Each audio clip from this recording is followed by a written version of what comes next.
ইয়াজিউ আলাইহি মালাকান, তার কাছে দুইজন ফেরেশতা চলে আসবে। কয়জন ফেরেশতা?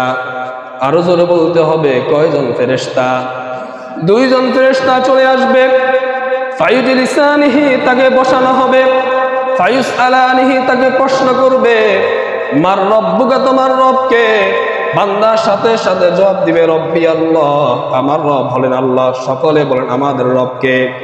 আরো জোরে বলতে হবে, আমাদের রবকে, আমাদের রবকে। বান্দা ডাক দিয়া বলবে রব্বি আল্লাহ, আমার রব আল্লাহ।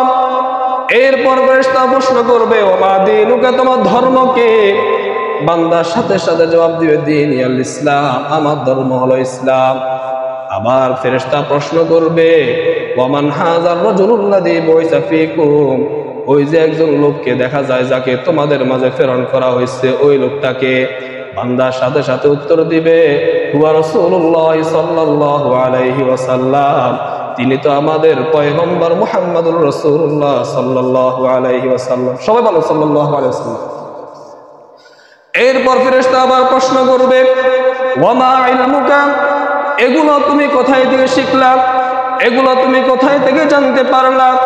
বান্দা বলবে ক্বরাতু কিতাবাল্লাহ ফাআমানতু বিহি ওয়া সাদ্দাকতু বিহি, দুনিয়ার জমিনে আমি আল্লাহর কোরআন পড়েছি, এই কোরআন পড়ে আমি কোরআনের উপর বিশ্বাস করেছি। ওয়া সাদ্দাকতু বিহি, আমি কোরআনকে সত্যায়ন করেছি। আল্লাহ বলবেন কদ সাদাকা আবদি, কদ সাদাকা আবদি, আমার বান্দা সত্য বলেছে, আমার বান্দা সত্য বলেছে।